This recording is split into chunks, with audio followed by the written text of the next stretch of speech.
Okay, so let's start with the explosions in Weifang, Shandong. It took place on September 12th, around 9 p.m. People not only in Weifang, but also in Rizhao and other parts of the province, or even nearby provinces, saw an unbelievable sight, a bright torch-like object racing along a parabolic path, and it's much faster than a normal plane. And witnesses saw another glowing object, a smaller one, shoot up from the ground and quickly close in, and then there's a blinding flash and a thunderous explosion. Some people even said that they could smell burning in the air. And then 5 minutes later, it happened again. This is the second one.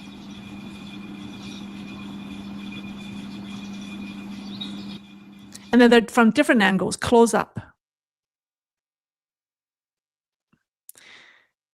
Okay, so because it was only 9 at night, many people saw it. And then word started to spread, and the event quickly topped social media's trending list.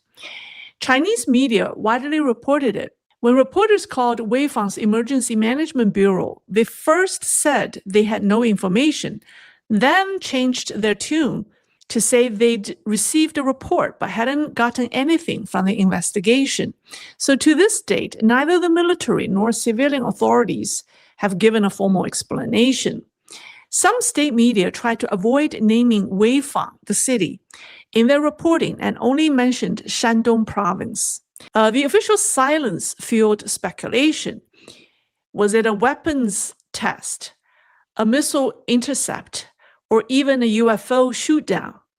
Some even suggested the PLA intercepted 2 North Korean missiles, but that was highly unlikely. Now, some netizens did their research and dug up a notice from China Maritime Safety Administration the day before. So on September the 11th, the administration warned that from the afternoon of September the 12th to the noon on the 14th, there would be live fire military drills in 2 designated areas of the Bohai area. This is the map that netizens drew up based on the definition. People plotted the official coordinates on a map and compared them to the explosion locations. So this is the map. There's a zone A and then there's a zone B. And then they compare that to the actual explosions, and they matched. The interceptions happened in the coastal B zone with launch points on shore. So that makes the event a planned live fire exercise by the PLA and not a UFO shootdown or the North Korean missile interception. But this planned missile drill looked very odd. In the past, the PLA usually conducted missile tests in sparsely populated regions, normally in the West, in Western China, or out at sea. Doing a live missile test over a dense city like Weifang is unheard of. So people wonder why is that? Why did this CCP do that? State media's intentional omission of Weifang might have given us a hint. So Weifang was once a major base of the old Jinan military region and home to the 26th Group Army. After Xi Jinping's 2016 military reform, the 26th was reorganized into the 80th Group Army, with Weifang remaining its headquarters. So the 80th is a modern combined arms force with units for air defense, aviation, and electronic warfare, including SAM systems designed for low and medium altitude interception, capable of downing planes, helicopters, drones, or cruise missiles.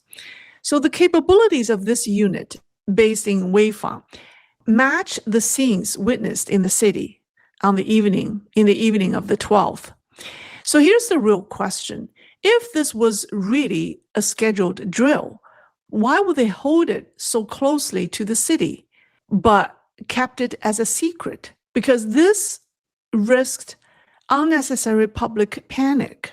Remember, Weifang is only 260 miles or 400 kilometers away from Beijing. So isn't that dangerous? Well, that's precisely the intention. So my take, or some analysts' take, is this. This live fire drill wasn't meant for external audiences, such as the U.S. and its allies in the Pacific. It was meant for internal audiences. Think about it. Weifang sits on Bohai Bay, China's inner sea, far from the Taiwan Strait or the South China Sea. So showing muscle here won't get any reaction or attention from the United States, Japan, or Taiwan. So it's not for external deterrence. So you may say, well, maybe it's aimed at pumping up nationalism at home. That doesn't fit either. If Beijing wants propaganda value, they'd stage it on the Taiwan front line, like Fujian, which is right next to the Taiwan Strait, or near the South China Sea, next to the Philippines. That's where they can stir up tension. By contrast, staging something in England, Weifang, in a way that spooks the public, points to one purpose and one purpose only: to intimidate internal political opponents in Beijing. On September 12th, it wasn't just Weifang showing military movement. In Tangshan, Hebei, in broad daylight, large numbers of tanks and armored vehicles drove straight through city streets. Oh, here we go. Yeah, so this was taken from Tangshan. Now, Tangshan is only 90 miles away from Beijing, and it's one of the bases for the 82nd Group Army under the Central Theater Command. In Shijiazhuang, Hebei, residents across multiple districts reported a massive boom sound or explosion sound around 10:30 in the morning on that day. And the shock was felt many miles away, shaking houses and windows. So let's put the map together. Beijing, Shijiazhuang, Tangshan, and Weifang, they're all in a cluster in that area, right? So all the military movements or the drills are right. You can see that the three cities, Beijing is the top left one. The top right one is Tangshan. Weifang is the lower right one, and then Shijiazhuang is the lower left. So you see all three cities surrounded Beijing. So that's where all the military activities took place on September the 12th. And they're so far away from Taiwan. Now, Weifang's 80th Army belongs to the Northern Theater. Tangshan's 82nd Army belongs to the Central Theater. And Shijiazhuang is the headquarters of the Central Theater Command, which fields around 600,000 troops around Beijing. So all of these activities seem to aim at one place, Beijing, or those who are running Beijing. Both the North and Central theaters are widely believed to be firmly controlled or are firmly under the control of Zhang Youxia. The Central Theater has long been rumored to be restive under Xi Jinping. On the same day, these Beijing Shield PLA formations showed power in unusual, very public ways. Missiles, shots in the sky, tanks on the streets, and live testing of ammunition. So the message is loud and clear. To any restless individuals in Zhongnanhai, behave, or you will be removed at any time. These live PLA drills serve as a stern warning, not to outside enemies, but to internal enemies. Those loyal to Xi Jinping, don't even think about making a move. Before the Weifang missile mystery even cleared, another bombshell hit. Last Saturday, that's September 13th, the day after, actually, the Eastern Theater Command pushed a provocative song on WeChat called Plant the Flag of Victory on the Island of Taiwan. So it was a 3-minute song released by the Eastern Theater Command.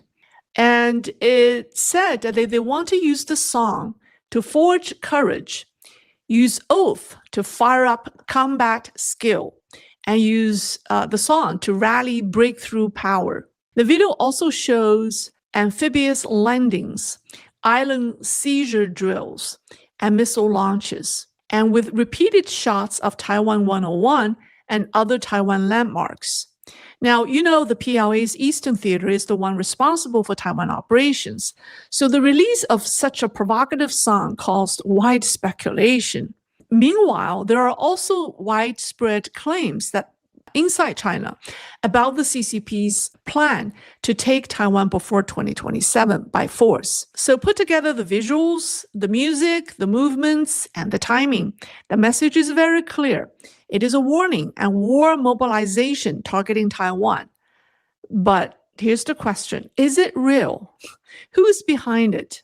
Okay, so the Eastern Theater Command was the unit in charge of Taiwan operation, and it used to be in the hand of the missing vice chairman, He Weidong. This theater is comprised of the 71st, 72nd, and 73rd Group Armies. It's said that the song was published by the political department of the 92nd Brigade in the 73rd Group Army. Now, the 73rd Group Army is probably the most loyal PLA unit to Xi Jinping. It was formerly the famous 31st Group Army in Fujian, which is Xi Jinping's most loyal base, where many of his officers rose. So that is why the 73rd Group Army is closely tied to Xi Jinping, because its predecessor was the 31st Group Army. So it's not random that a brigade published this provocative war song. This is clearly the message from those still loyal to Xi Jinping. And this song is their word. Now, Xi Jinping, we know, has used Taiwan unification as justification for his third term and possibly fourth term. Now he's likely to resort to war to escape his doomed fate of stepping down at the 21st Party Congress. If he starts a war, he would be a wartime leader, ruling indefinitely. So some say he's timid and won't actually start a war. But I think he will use the optics of a war to justify his power. And that's what the song, the releasing of the song was for. The release of the song may be a direct response from the Xi faction in the military to the Zhang faction's live fire drill the night before. Now, think about it. If Zhang Youxia is the de facto leader in the military and isn't interested in starting a war right away, Xi's loyalists will keep stirring the pot to make things difficult for him. So this is actually very dangerous for the PLA and for everyone else. A war can be accidentally set up or set off. So to summarize my point, the activities we've seen in the past week from different PLA theaters are driven by different factions with different objectives. So, are these signs of armed friction? In the end, the missiles over Weifang and the tanks in Tangshan or the 3-minute war song weren't just noise, they were messages. One camp flexed around Beijing, the other waved the Taiwan banner. And if power in Beijing now depends on who scares who more, what happens when fear misfires? Senseless wars don't always start with a declaration. They start with miscalculation and incidents.